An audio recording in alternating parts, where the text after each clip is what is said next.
Welcome to our analysis of Group G. Group G, the group of death, arguably the most anticipated group in the whole tournament. Matt, tell us, who have we got in this group? Well, hold up. What's this? I believe that is a pre-Tea Party flag of America.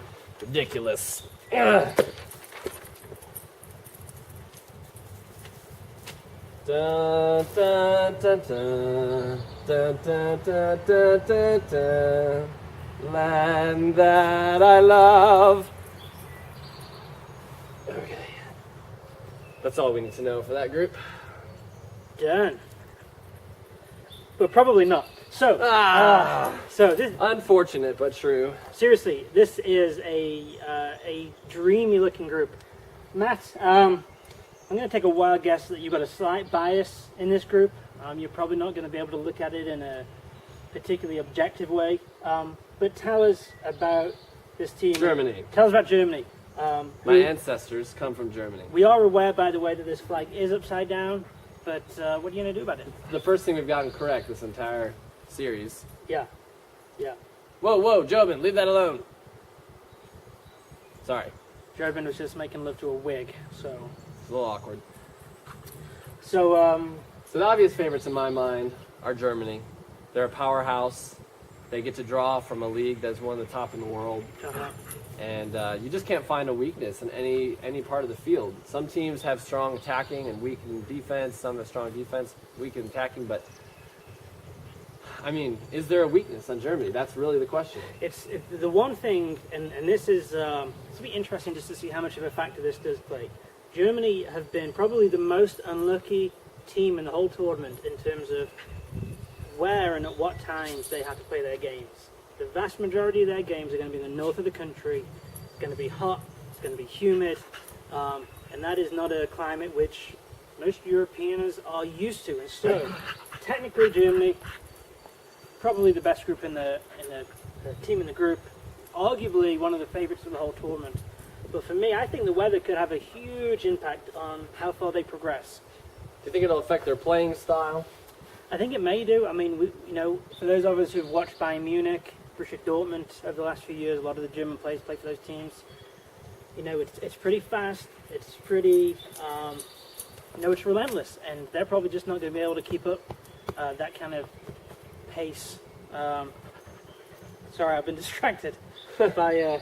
They are a team known for their By, attacking prowess, and most of the big names are really playmakers. If you think of Philipp Lahm, Ozil, Marcus Royce, Bastian Schweinsteiger, but who do they got to put the goals in for him?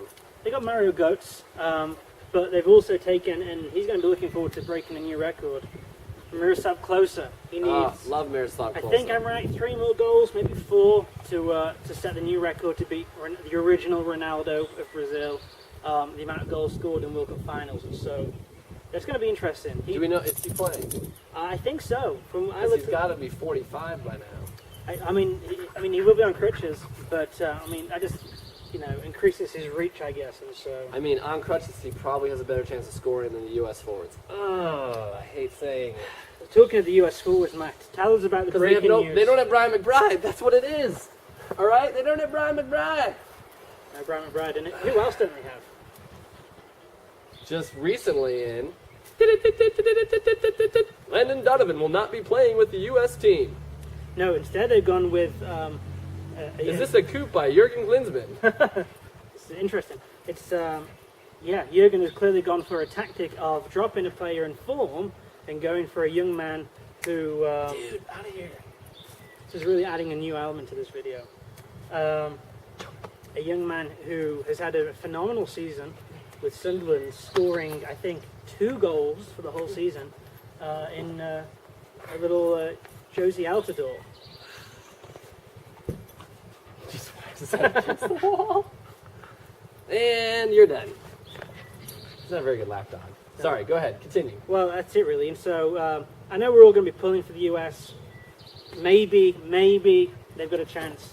But I think realistically, we're looking at Germany and, well, really Portugal and Ghana, both great teams. Portugal. I mean, honestly, last World Cup, there were some exciting moments with the U.S. team. Expectations were low, and they pulled off some pretty incredible victories, last-minute victories. So I think that's really the most we can expect out of them for this World Cup. And when you've got a team that starts with Cristiano Ronaldo, Yeah. I mean, the reason that Portugal are in this position is because of Ronaldo. He's got a hat-trick against Sweden in the playoffs to get into the finals. sadly, no Zlatan Ibrahimovic. No Zlatan, which is a bit of a blow. But, the Portugal team is probably an average team, but when you throw Ronaldo in there, it changes everything. There's very few players, I think, in the history of the game who've been able to carry a whole team single-handedly. Maradona did. You could argue Pele did, but he had great players to play with. But Ronaldo really is everything about this team. And so if the states are able to in some way shackle him, which isn't going to be easy, but yeah, he's a quality player, and this could be one of the defining moments of his whole career if he's able to do something extraordinary. Maybe Portugal could do something special. I do feel like I've noticed that one of the drawbacks is that he hasn't been able to really compete in the big stage. It's true. It's true. Kind of like Messi. Yep. Just haven't really put it together on that big stage. And this is really a chance for them because at this point, the next 4 years, they're starting to go on the downward slope. Absolutely. And bearing in mind the next World Cup is going to be in Qatar, and the temperature is going to be just a few degrees cooler than the surface of the sun. That World Cup's probably going to be ruined. And so this World Cup is massive. And so for Ronaldo, for Messi, Wayne Rooney, the three best players. And let's just not throw out Ghana. Just to give them some credit, they have been to the demise of the U.S. A frustration. Yeah. And they have some skill. They are one of the stronger African teams. So there's really no reason why they couldn't sneak in there in second place. If you consider that Germany probably runs the table, you got to think that the second place team is probably going to be the team that maybe sneaks out a win versus Germany. Yeah. Because other than that, it's just the three up against each other. You think so? I mean, but even having said that, throwing the temperature in there, I think this group is wide open. Could USA and Ghana progress in this group? Sure, definitely. I think they could. Is it likely to be Germany and Portugal? Probably. You probably get the shortest odds on those two. But this is wide open. I think this is probably one of the best groups in the World Cup for a long time. I'm going with Germany as my top choice. And I'm going to throw in the U.S. just because that's where we're at, baby. America! America! So, So let's see how that one rolls. And I think I just realized I was singing the Canadian national anthem. Which, Oh, Canada. I did notice. I didn't want to say anything. So Let's see if they notice. Okay. Please let's just see who actually watches this video. Please comment if you recognize Matt Curtis humming the Canadian national anthem whilst bigging up America. If you do, we won't give you a discount on your entry fee. But we will say congratulations. Matt Curtis will buy you a drink for the first person who comments. Yes, let's do that. Yeah. First person who comments, there'll be a drink from one of us. First person that notices that slip up. Yeah. And comments on YouTube's website. YouTube's website. Yeah. All right. Done. Thanks. So tune in this time next week for the final group. Group Z. No, that's World War Z. No, that's not it either. Group H or H. H or H. H. H. H.